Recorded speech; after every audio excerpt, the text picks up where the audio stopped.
Hello, welcome. ಈ ದಿನ ನಾವು ಬೆಂಡೆಕಾಯಿ ಗೊಜ್ಜನ್ನ ಮಾಡೋಣ. ನೋಡಿ, ಈಗ ಎಳಸಾಗಿ ಹೊಸದಾಗಿ ಬಂದಿರೋಂಥ ಬೆಂಡೆಕಾಯಿ. ಈ ದಿನ ಅದರಿಂದ ಒಂದು ಗೊಜ್ಜು ಮಾಡೋಣ. ಒಲೆ ಹಚ್ಚಿ ಒಲೆ ಮೇಲೆ ಬಾಣಲಿನ ಇಟ್ಟಿದ್ದೀನಿ. ಈಗ ಅದಕ್ಕೆ ಕಟ್ ಮಾಡಿರುವಂಥ ಬೆಂಡೆಕಾಯಿ ಹಾಕೋಣ. ಇದರಲ್ಲಿ 1/4 kg ಬೆಂಡೆಕಾಯಿ ಇದೆ.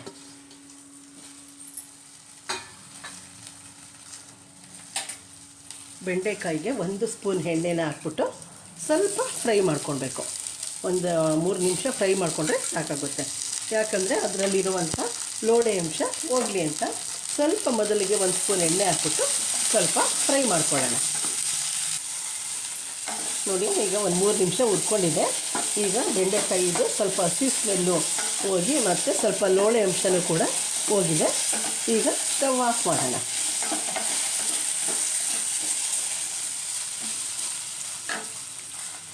ಈಗ ನಾವು ಅದಕ್ಕೆ ಬೇಕಾಗಿರುವಂಥ ಒಂದು ಮಸಾಲೆನ ರುಬ್ಕೊಳ್ಳೋಣ. ಸ್ವಲ್ಪ ತೆಂಗಿನಕಾಯಿ, 1-2 ಸ್ಪೂನ್ ಹುರಿಗಡಲೆ, 1 ಸ್ಪೂನು ಬಿಳಿ ಎಳ್ಳು ಮತ್ತು ಸ್ವಲ್ಪ ಕರಿಬೇವಿನ ಸೊಪ್ಪು, ಇಷ್ಟನ್ನು ಹಾಕಿ ರುಬ್ಕೊಳ್ಳೋಣ. ಬೆಂಡೆಕಾಯಿ ಹುರಿದಿದ್ವಲ್ಲ, ಅದೇ ಬಾಣಲಿಗೆ ಈಗ ಒಂದು 3 ಸ್ಪೂನ್ ಎಣ್ಣೆನ ಹಾಕೊಳ್ಳೋಣ. ಎಣ್ಣೆಗೆ 1/2 ಸ್ಪೂನ್ ಸಾಸಿವೆ,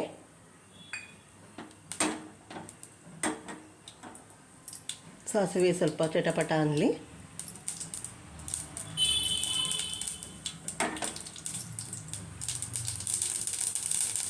ಈಗ ಅದಕ್ಕೆ 1 ಈರುಳ್ಳಿ ಮತ್ತು ಸ್ವಲ್ಪ ಕರಿಬೇವಿನ ಸೊಪ್ಪು ಹಾಕ್ಬಿಟ್ಟು 1 ನಿಮಿಷ ಫ್ರೈ ಮಾಡೋಣ. ಈರುಳ್ಳಿ ಬೆಂದಿರೋದಕ್ಕೆ ನಾವು ಹುರ್ಕೊಂಡಿದ್ವಲ್ಲ ಆ ಬೆಂಡೆಕಾಯಿನ ಹಾಕೋಣ. ಅದನ್ನು ಒಮ್ಮೆ ಮಿಕ್ಸ್ ಮಾಡೋಣ. ಈಗ ಬೆಂಡೆಕಾಯಿ ಈರುಳ್ಳಿ ಹಾಕಿದ್ದೀವಲ್ಲ, ಅದಕ್ಕೆ ಇಲ್ಲಿ 3 ಟೊಮೊಟೊನ ಕಟ್ ಮಾಡಿಟ್ಟಿದ್ದೆ, ಅದನ್ನು ಕೂಡ ಹಾಕೋಣ. ಹಾಕ್ಬಿಟ್ಟು 1-2 ನಿಮಿಷ ಎಲ್ಲ ಹೊಂದ್ಕೊಳ್ಳೋ ರೀತಿ ಸ್ವಲ್ಪ ಎಣ್ಣೆಗೆ ಬಾಡ್ಸೋಣ. ಈಗ ನೋಡಿ, ಟೊಮೊಟೊ, ಬೆಂಡೆಕಾಯಿ, ಈರುಳ್ಳಿ ಎಲ್ಲ ಬೇಯ್ತಾ ಇದೆ. ಈಗ ಅದಕ್ಕೆ ಬೇಯುವಷ್ಟು ನೀರು ಹಾಕೋಣ. ಮತ್ತು ಇಲ್ಲಿ 2 ಸ್ಪೂನ್ ಸಾಂಬಾರು ಖಾರದ ಪುಡಿ ಇದೆ. ಮಾಮೂಲಿ ಡೈಲಿ ಉಪಯೋಗಿಸ್ತೀವಲ್ಲ, ಅದೇ ಸಾಂಬಾರು ಖಾರದ ಪುಡಿ, ಇದನ್ನು ಹಾಕೋಣ.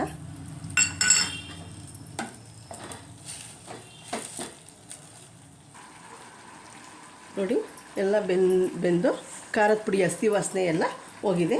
ಈಗ ಅದಕ್ಕೆ ರುಬ್ಬಿರುವಂಥ ಈ ಕಾಯಿ ಕಡಲೆಯ ಪೇಸ್ಟನ್ನು, ಮಸಾಲೆನ ಹಾಕೋಣ.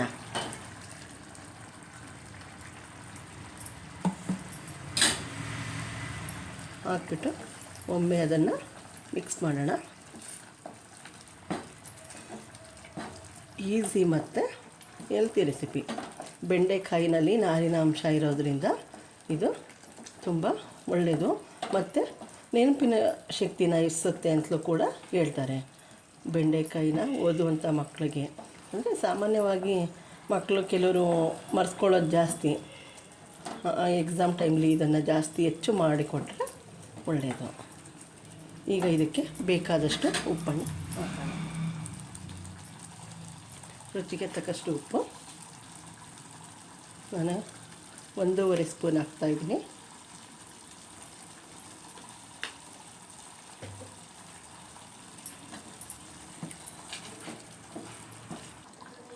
ನೋಡಿ, ಬೆಂಡೆಕಾಯಿನ ಗೊಜ್ಜು ಎಲ್ಲ ಈಗ ಬೆಂದಿದೆ.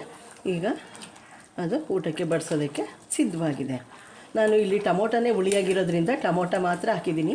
ನಿಮಗೆ ಸ್ವಲ್ಪ ಹುಳಿ ಅಂಶ ಕಡಿಮೆ ಅನಿಸಿದ್ರೆ ನೀವು ಸ್ವಲ್ಪ ಹುಣಸೆಹಣ್ಣಿನ ರಸನೂ ಕೂಡ ಹಾಕ್ಕೊಳ್ಬಹುದು. ಈಗ ಸ್ಟವ್ ಆಫ್ ಮಾಡೋಣ.